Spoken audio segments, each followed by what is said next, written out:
Halo, Assalamualaikum warahmatullahi wabarakatuh. Bertemu lagi dengan saya. Kali ini kita akan membahas materi yang tidak kalah menarik dari pertemuan sebelumnya. Materi kali ini kita akan membahas tentang bagaimana cara cerdas menggunakan media sosial. Pasti semua penasaran ya, karena semuanya sudah punya akun media sosial. Yuk kita simak materi berikut ini.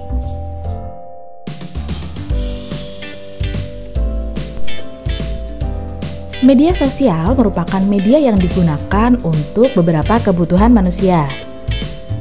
Di antaranya adalah komunikasi jarak jauh, melakukan interaksi antara pengguna satu dengan yang lain, dan untuk mendapatkan sebuah informasi. Media sosial ini bisa kita aktifkan melalui perangkat aplikasi khusus dengan menggunakan jaringan internet.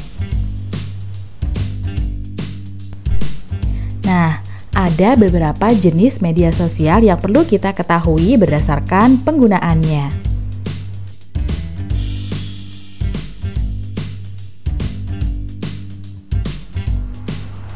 Yang pertama adalah layanan blog. Layanan blog ini merupakan sebuah jurnal pribadi di internet untuk berbagi catatan atau pandangan pengguna tentang beragam hal. Biasanya penggunanya ini disebut sebagai narablog atau blogger. Beberapa contoh layanan blog adalah Blogspot dan WordPress.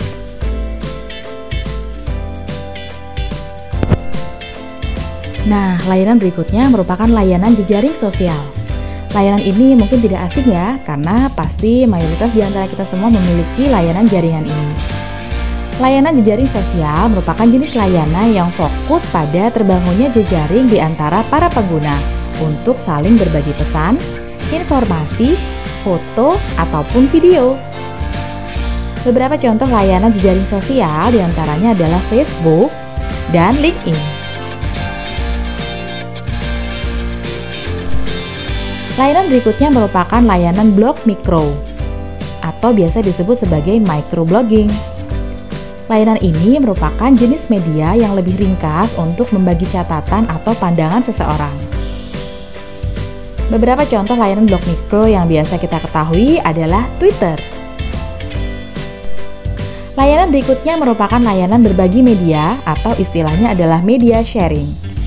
Jenis layanan ini merupakan media yang fokus utamanya untuk berbagi konten seperti foto, audio, atau video. Contohnya YouTube dan Instagram.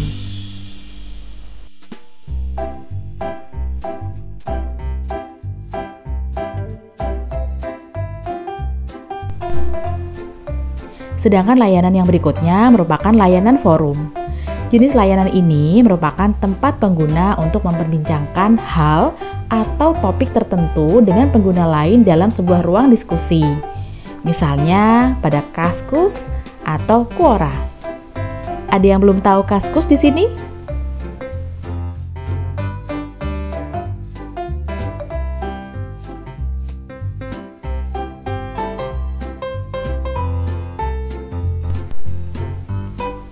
Layanan yang terakhir adalah layanan kolaborasi.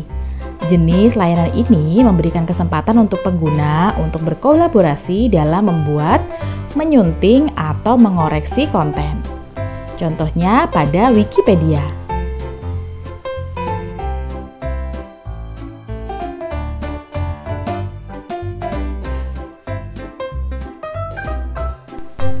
Nah, dalam penggunaan sehari-hari, tentunya ada beberapa hal yang harus kita perhatikan ya. Berikut ini saya akan membagi tips menggunakan media sosial dengan baik dan benar.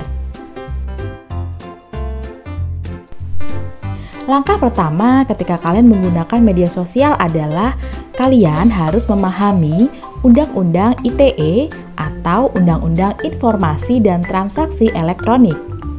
Kalian harus tahu nih informasi terkait aturan dan sanksi apa saja yang mengatur penggunaan media elektronik sebelum kalian melakukan aktivitas pada akun media sosial kalian masing-masing. Nah, untuk mengetahui informasi atau Undang-Undang ITE ini, kalian bisa mendapatkannya pada situs resmi Kominfo. Dari sini, kalian akan mengetahui apa yang boleh dan tidak boleh diposting atau diunggah pada akun media sosial kita. serta apa saja konsekuensi ketika kita melanggarnya. Ayo coba dicek, ada nggak postingan kita yang melanggar Undang-Undang ITE?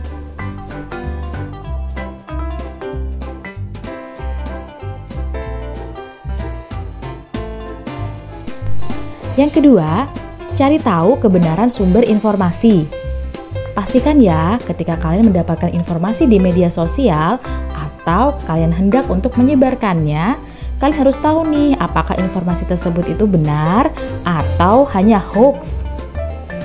Jangan mudah untuk terprovokasi ya sebelum kalian menyebarkan sebuah informasi kepada rekan-rekan akun media sosial lainnya.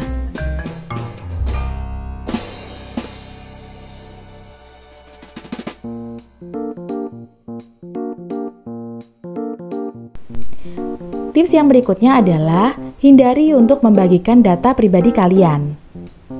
Pastikan kalian tidak membagikan identitas diri kalian ke akun media sosial kalian ya. Contohnya seperti foto KTP atau identitas lainnya, nomor telepon, alamat lengkap, dan lain sebagainya. Data diri kalian yang tersebar di media sosial dapat dimanfaatkan oleh oknum tidak bertanggung jawab loh. Data-data ini biasanya digunakan mereka untuk melakukan modus kejahatan seperti penipuan, kemudian pemalsuan, atau pemerasan.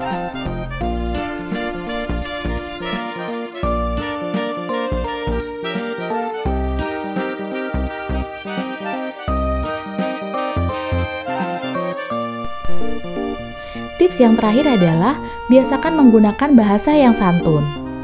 Ingat, tulisanmu adalah cerminan dirimu loh. Ketika kalian membagikan informasi atau sekedar membuat tulisan pada akun media sosial kalian, biasakan ya menggunakan bahasa yang santun dan menghindari kalimat yang mengandung ujaran kebencian. Nah, jangan sampai nih kalian menulis perkataan buruk untuk teman kalian atau memberikan komentar yang tidak baik untuk teman-teman kalian pada akun media sosial. Pada Undang-Undang ITE terdapat pasal untuk orang-orang yang melanggar terkait ujaran kebencian. Pada pasal 8 ayat 2, orang-orang yang melanggar ini akan dikenai hukuman pidana dengan pidana penjara paling lama 6 tahun dan atau denda paling banyak 1 miliar rupiah. Waduh, jangan sampai ya. Jika kalian pernah melakukan ujaran kebencian atau tidak sengaja menggunakan bahasa yang kurang santun, bisa nih kalian hapus dari sekarang. Atau mungkin kalian pernah menemukan teman kalian yang seperti itu, bisa nih kalian ingatkan juga bahwa hal tersebut sangat membahayakan atau merugikan diri kalian masing-masing.